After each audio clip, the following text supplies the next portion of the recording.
Hi, everybody. Thanks for listening. I'm Jenny. I'm a life coach, like it or not. And today I'm going to talk about everything wrong with INFJs. But first of all, holy cow, you guys. Um, I am getting so much feedback on my last video. It's obvious that we are struggling with not feeling heard.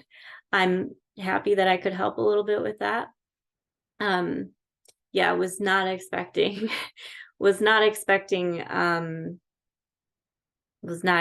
it to be that popular. So thank you everyone who's been sending messages. I appreciate you very much. And so moving on. It's a late Saturday night over here. I've been working hard to get another video out for you all. And so okay, everything wrong with INFJs. Why are we talking about this? Because we criticize ourselves enough and we don't need any help. We don't need other types to help us with this. I've got it, okay? So the reason this has been on my mind is because I posted my video about why no one listens to INFJs, and someone commented, no one listens to INFJs because they can be in a room with 5 other people and be right about all 5. But they forgot that there were 6 people in the room. And I was like, shots fired. And I'm like, okay, do I want to argue, or do I just want to turn this into content? And I was like, I don't want to give them my energy. I want to give it to you guys. And so that's kind of the inspiration for this video. And what I wanted to say to them and didn't say was, yeah, well, we're good at reading other people and we're not good at reading ourselves. People with introverted intuition are better at reading themselves. And there's no mixtroverted feelings. So what do you want? Like, do you want the person who can read 5 people, or the person who can read themselves? Like, there's really no one that does both well. And so what we really need is we need someone else to help us, reflect back our experiences. The problem is that we don't really trust anyone else to be good at that because we have been misunderstood and invalidated our whole lives. So yeah, that's what I wanted to say, but I didn't want to spend my energy. So I've got a list of things here, and I feel like I've got to say this at this point, is this doesn't go for all INFJs, okay? We're all different, and we're all at different stages of healing. We're all at different stages of self-awareness, and we're also human, at least mostly, and we're imperfect, just like at all the other types. There's also toxic INFJs, and there's also fake INFJs.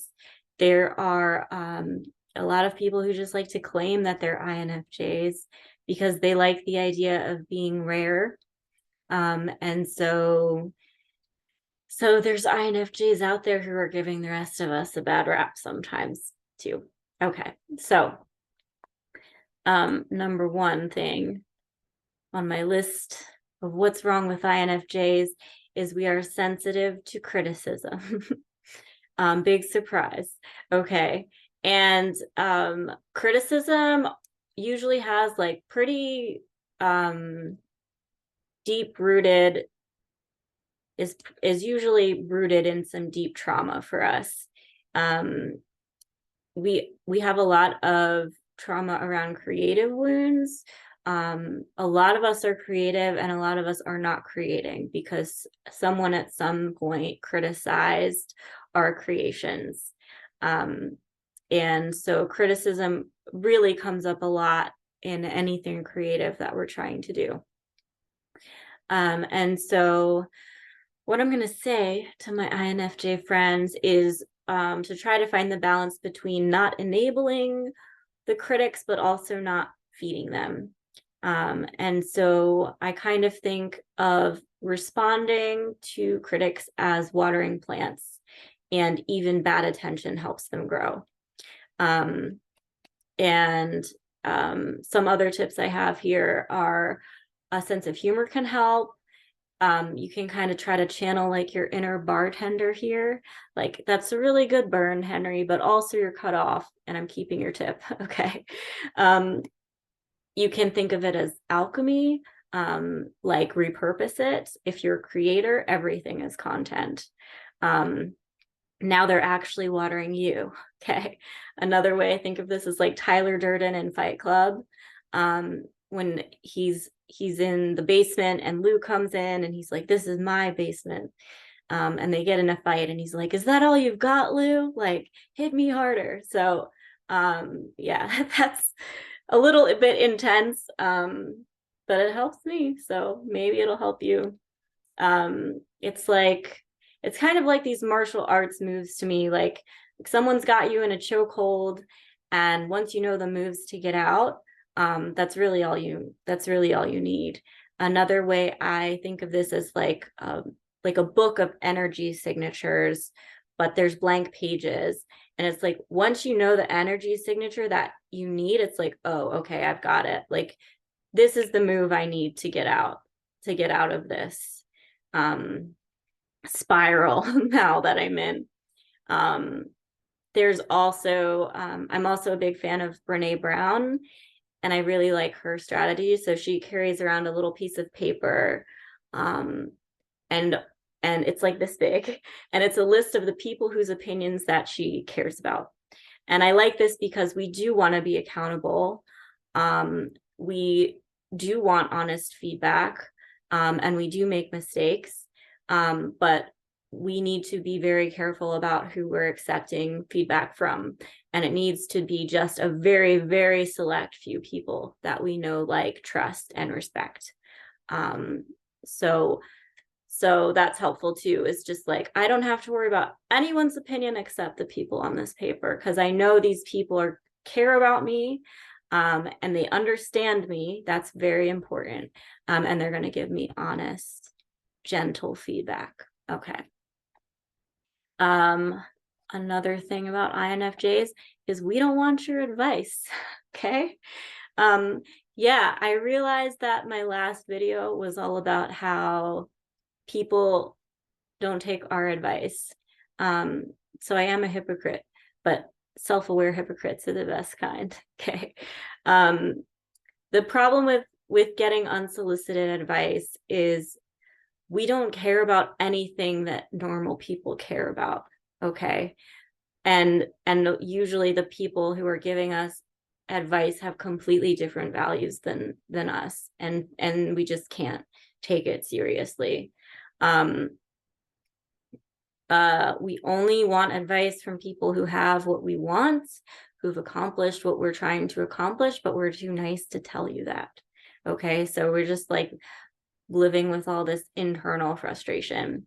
And the other thing is about other types giving us advice is your way doesn't work for us. We've tried it already. We've been desperately trying to do everything other people's way because it would make our life a lot easier. We're in a world that's built to cater to other types. And we've tried, okay? It doesn't work. And it's really frustrating for us when people treat their personal truths like universal ones. Like, we wish your way worked. We want to fit in. It's not happening, okay? So it really just adds to our frustration, and it's not helpful. We overthink like it's our job. We get stuck in our introverted functions. We get stuck in this loop between intuition and thinking, and it's like we're trying to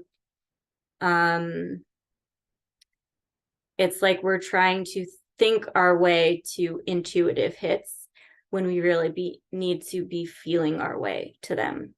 And so the way out of that trap that we fall into is that we have to express our emotions. We have to lean into our extroverted feeling and express our emotions, while being careful to not dump on people and to not express it to people who aren't going to receive it well. But yeah, even journaling is a good way to express your emotions if you don't have a good human for that. Okay.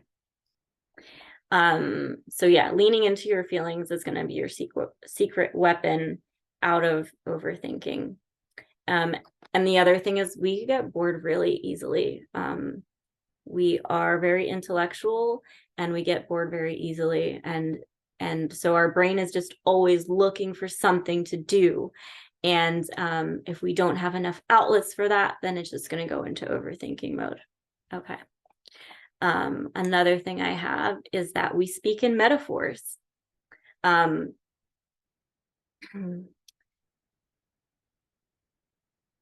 It drives me kind of crazy how people kind of see us as stuck in like magical thinking, like we're delusional, and logical thinking and magical thinking aren't so black and white to us. There's a story that I might be getting wrong, but it illustrates my point anyway, which is the story of the Moai statues on Easter Island. And the scientists or anthropologists who were studying these statues were confused how the Polynesians were able to move the statues around the island, the ancient Polynesians. And so the modern Polynesians said that the legend is that the statues walked.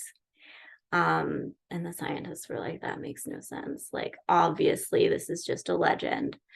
But then they ended up tying a rope around the head, and there were ropes coming down both sides, and they had people pulling on the ropes like this. And they actually found out that it was a really easy way to move these giant stone statues. And so they were figuratively walking. I think that's figuratively, yeah, walking. And so that's why I get so annoyed with like the people who call us magical thinkers, because to me it's like the statues. It's not black and white. Okay. The words that we need to express our experiences usually don't exist in English language, and we have to exaggerate or oversimplify or use metaphors to communicate what we mean, because the words that we need do not exist. Okay. And then people end up taking us too literally because of that. Even therapists will be like, oh my God, she thinks the statues can walk. It's like not that simple. Okay. And the other thing is we're always talking about the forest, and it's like other people are trying to argue with us about a tree. And it's confusing to us because we're like, the tree doesn't matter. Can we look at the big picture? I'm talking about the forest here. The tree is inconsequential. And that's confusing to us too. It's like people, well, it feels like people are using it to invalidate us. And I don't know if it's conscious or not. It probably depends on the person, but it's like we're talking about a larger concept, and then people are trying to pick apart our concept by picking apart one tree, which is kind of a moot point in the long run. I'm having trouble articulating that, but I think my INFJs are going to know what I mean by that. Okay. Another thing is that we struggle to finish things. And one reason this is because we've already done all the work in our head. Like, we've already done the project once, the whole entire thing in our head. And so by the time we actually get around to doing it in the physical reality, it's like we're bored with it already, or we're burnt out on it already, because we feel like we've already done it once. Okay. Another reason we struggle to finish things is because of fear of perfectionism. It's like we're just as scared. I'm sorry, I said fear of perfectionism. I meant fear and perfectionism. It's also like we're just as scared of failure as we are of success, because success means attention and we do not want attention. So it's like we're paralyzed because we're scared of failing and we're scared of succeeding, and we don't want attention if we can help it. A lot of us want to be behind the scenes. Okay, this one I have here is we will door slam the shit out of you. If you don't know what door slamming is like when we just cut you off and it's like you never existed, like you're just out of our life for good. It's like you don't exist. Okay. And the reason this happens is because we're not good at boundaries. We're not good at speaking up for ourselves. And so by the time we get to the point of door slamming someone, that person has already tested us multiple times and we haven't said anything. So to them, it's like they're blindsided. But to us, it's like, you have tested me over and over and over again, and now I am done. Okay. And it's on us. I mean, that we need to be able to speak up, do a better job at speaking up for ourselves more. But we also just try to be so considerate of other people, and it's very frustrating for us when people don't show us that same courtesy. Okay. So we aren't good at setting boundaries because we hate making people uncomfortable, because we absorb other people's emotions. And if we say something that makes someone else uncomfortable, then we have to feel it too. So it's almost like boundaries are an attempt to protect us. The lack of boundaries are an attempt to protect us from having to feel your discomfort. Okay. And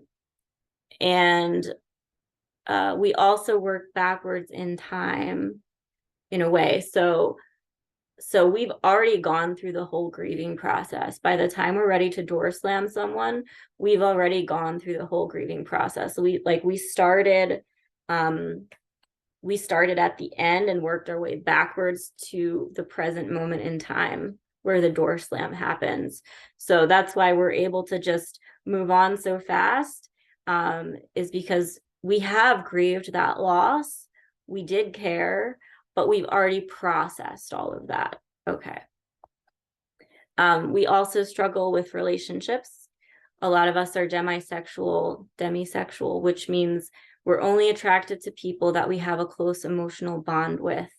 We can look at someone who's very physically attractive and not think that they're attractive, not be attracted to them, because we need to have that emotional bond. And there are not a lot of people that we do bond with. Honestly, we find most people kind of boring. We need a lot of depth. We need people to really go deep with us, and we need a lot of mental stimulation. We're drawn to people who are very different, very unique, very enigmatic. Sometimes this ends up being toxic people, unfortunately. It's very hard for us to find someone that we deeply like. And so when we finally do find someone, we can have a tendency to become really obsessed and enmeshed with that person. We can start projecting these idealistic scenarios onto these people, and our idealism can also create unrealistic expectations within those relationships. And it's also very easy for us to get hung up on people who have traits that we wish we had, or who are meeting needs within themselves that we are personally neglecting. And a note on the people who have traits that we wish we had. I feel like we actually do have those traits, but they're repressed. So more than they have traits I want and don't have, I actually think it's more like they're reminding me of something that I'm repressing in myself, more so. Okay. And we are highly sensitive. Okay. When we get triggered, it usually lasts like 1 or 2 days. It takes 1 or 2 days for us to feel grounded again. It takes us a very long time to process things. And a lot of us are very anxious. We're stuck in a fear grid. Our thoughts and actions are very fear-based, to the point where we even are pushing our fears onto others. And I think it's not intentional. We're trying to be helpful. We're trying to be helpful by telling people what they should be worried about, but that kind of ends up pushing people away, because it feels like we're pushing our fear onto them. And because we're so sensitive, a lot of us are just completely overriding our nervous systems to get through the day. And we're kind of in a constant state of functional freeze, which what looks like being extremely busy all the time, workaholism, overachieving, and feeling emotionally numb, and just like not really fully alive. Okay. And another thing I have is that we're people pleasers. We try to rescue people, which makes us easy to take advantage of. We don't speak up for ourselves. We blend in order to be accepted because we feel like we're weird and no one understands us. We care too much what other people think, and we betray ourselves because we don't want to let other people down. And the last thing I have is that we're bad listeners. And there's a caveat to this. So we care very, very deeply about making people feel heard. And we also can have a habit of zoning out when people are talking to us. And we can have trouble remembering names. And one of the reasons this can happen is just because it's a stressful environment, and we're just completely dissociated. But another reason that this can happen is because we're actually listening more to the tone of your voice. We're listening to the inflections in your voice. We're listening for all the things that you're not saying more than the things that you are saying. And we need to hear you talk to read the energy in your voice. So we are listening, but we're not listening to the words. We're listening to the energy. Okay. And I said that was the last thing, but to just round everything out, we're really tired of being nice. The INFJs are completely burnt out. Our nervous systems are fried, and we're tired of being nice. Okay. And as soon as we learn to regulate our nervous system, it's all over.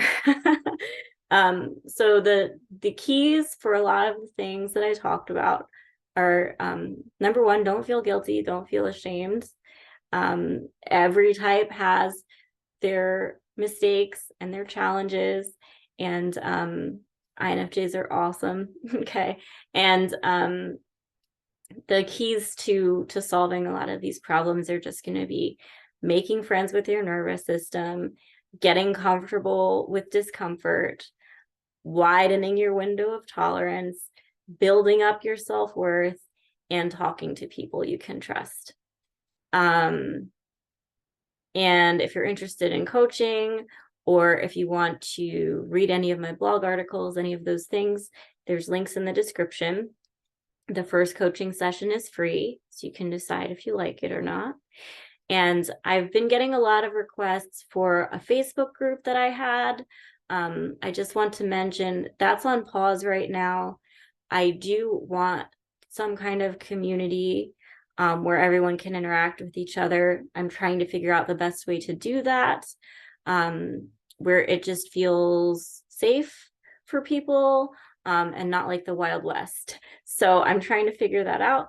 I might have to move over to Patreon or something like that, but I'm still sorting through all of that. So thanks for listening, everybody. Thanks for all your comments.